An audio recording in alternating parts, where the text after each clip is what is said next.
Bakunzi ba North Point Snow Event TV turabaramukije amahoro y'Imana bane namwe aho muherereye hose. Tugiye muri wa mwanya wa ca kiganiro cyo gukira no kubohoka hamwe na Prophet Lionel Kwizera. Imana ibahesagiye. Twongeye guhura, twongeye kuvugana, tugiye kuganira ku ijambo ry'Imana.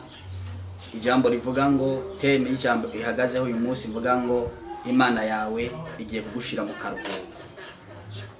Nabwo arakaruko ko gupfa ahubwo nakaruko k'ivyiza. Mu minsi wari umaze urushe, mu minsi wari umaze unaniwe, novuga ngo umutwaro wawe ugiye kukuvaho winjire mu gihe cy'akaruhuko. Ndavugana nawe wari urushe ngo Imana igiye kuruhuka. Rero ni ijambo rivuga ngo ni igihe cyo kwinjira mu karuhuko.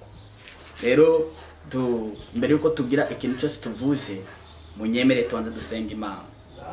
Turagushimiye Mana yo kwizerwa, nuhabwe icyubahiro. Turahamagaye Imana n'umwana n'umwuka wera kugira ngo bibane natwe. Tweretse umwanya w'ijambo abaza kubyumva baje gukira no gukizwa, ibyo gukora ibimenyetso n'ibitangaza, abari barushe baje kuruhuka kubwira ijambo izina rya Yesu Kristo Nazareti. Amen. Ni ijambo dusanga muri Zaburi ya 86 ku murongo wa 10 havuga ngo unyereke ikimenyetso c'ivyiza kugira ngo abanyanka bakirabe bamaramare kuko wewe uhoraho untabaye ukamara umubabaro. Rero nagomba ndakubwire ngo ni igihe cyo kwinjira mu karuhuko k'ubuzima bwawe. Ni igihe cy'akaruhuko. Niryo jambo twavuze ngo twiguhagara ku iteme rivuga ngo igihe cy'akaruhuko cyangwa winjire mu gihe cy'akaruhuko. Uyu n'umugaragu w'Imana Dawidi avuga ya majambo. Yarafise ibintu bimuruhije, yarafise ibintu bibabaje, yarafise ibintu biteye ubwoba agenda arahura navyo mu ntambara za buri munsi, mu byo yakora cyangwa mu byo yabamwo, mu bwami cyangwa mu zindi muri situation kanaka zitandukanye.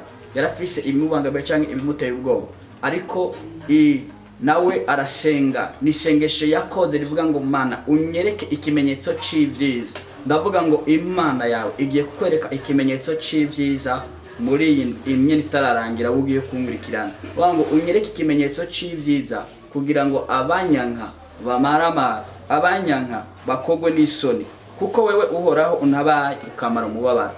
Nayo majambo umukozi w'Imana yavuze aravuga ngo unyereke ikimenyetso c'ivyiza. Nanye ndavuga ngo Imana yawe ikwereke ikimenyetso c'ivyiza.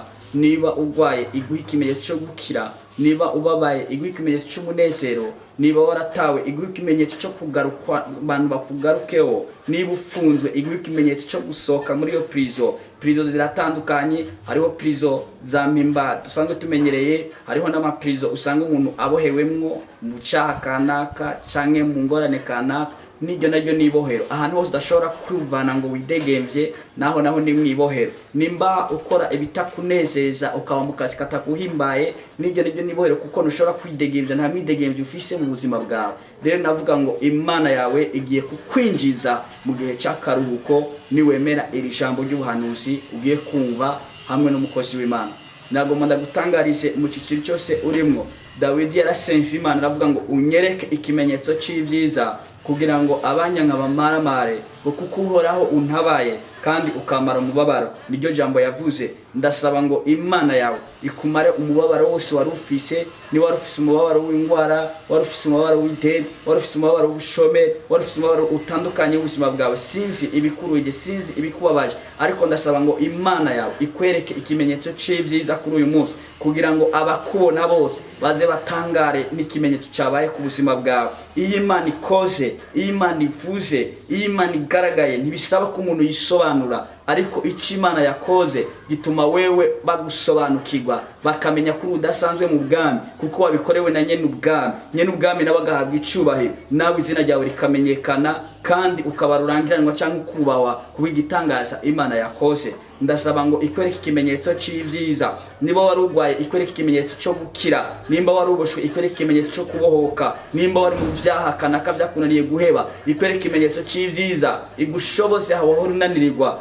wakire gukiranuka nk'abandi bose, wakire agakiza nk'abana b'Imana, winjire mu mugwi w'abana b'Imana, uve muri babantu bivayanga bagenda uko bashaka, kuko igihe tugezemwo ni igihe kidusaba kwegera Imana, ni igihe kidusaba kuganira gusabane n'Imana, kubera ko udafise Imana muri kino gihe araguwe, ararushe, arababaye. Ariko abari muri buno bwami bwa Yesu baguwe neza, bafise amahoro, nibakangwa n'inzara canke n'ibindi byose bahura nabyo, kuko hariho amajambo nibuka umukozi w'Imana Salomo yavuze ngo kuko hari ukuzigwa ibizoza ngo kandi ivyo wizigiye ntibizokugwaho. Nagomba ndakubwire ngo iyo umaze kwakira umugabo aguhindurira izina, akaguteramwo ububasha bwiwe, kandi akaguha ukwizera gushitse, maze ugafata ku vyari byaragusize, ukakira ku vyari byarakurenganye, ivyo wasize inyuma bikagusanga imbere, ivyo byaragusize imbere ukabihagararamwe, byose bigaca bugufi kubw'izina rya Yesu riri mu buzima bwawe.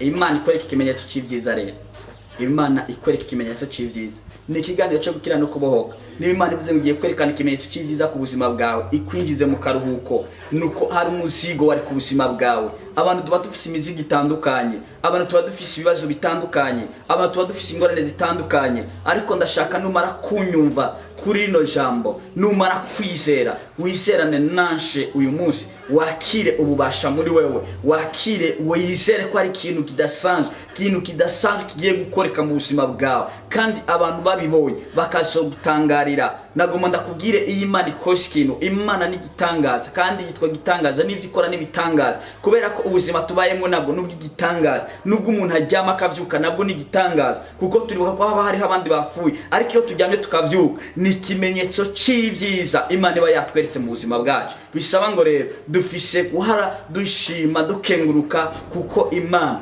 igiye kutumara umubabaro mu gihe cyo gukira no kuboka. Muri kino kiganiro rero ndasaba ngo umuntu akira gute? Umuntu akira mu buryo bw'ijambo, ijambo rirakiza, ijambo riratabara, umuntu akabohoka mu buryo bw'ibitangaza bivuye mu ngabire Imana yatanze mu buryo butandukanye. Ndasaba rero ngo uyu mwana, niba wari ufise ikitagenda neza ku buzima bwawe, Imana igikureho. Ingwara wari ufise nimara kuvuga ngo hari ikimenyetso cy'ibyiza giye kuba ku buzima bwawe, abagwara imitwe, abamugaye, afuye amaso, afuye amatwi, umuntu wese ajya kunyumviriza uri muri biro cyangwa wicaye ahantu hariho cyangwa uri kubadanza mu kazi kawe, ndizera neza Imana yawe igiye kugaragara. Imana yanje nkorera ikora igitangaza ku buzima bwawe, kugira ngo bakubona bose babone ko hari ikintu gishasha cyakoretse ku buzima bwawe, ikintu gishasha cyakoretse ku buzima bwawe.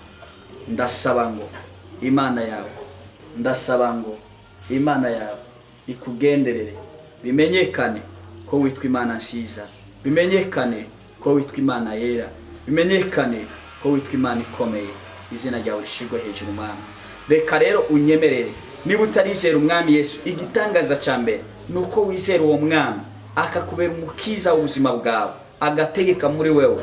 Niba ufise icyaha cyananiranye, ndashaka ngo aho uri uce ufatikanya nanje mu isengesho, kugira ngo Imana igukize, kugira ngo ikwize mu gihe cy'akaruhuko, kuko ndazura rushe kandi urababaye. Kugira mu gihe cy'akaruhuko, niba ugwaye naho aka kanya nukumara kumva iri jambo, ugiye kwakira gukira. Aka kanya ugiye kwakira ibitangaza by'Imana. Niba umugaye kumviriza rino jambo, niba ugwaye umugongo cyangwa ugwaye amaguru, ukamara kumvira ijambo gusa, ukimara kuryumviriza, ukimara kumva ino sengesho, urahagurukaho wicaye, witerere hejuru mu izina rya Yesu. Mana, ndaguhaye icyubahiro kuko witwa Imana. Ni kino ni umwanya duhagaze imbere y'ubwisa bwawe.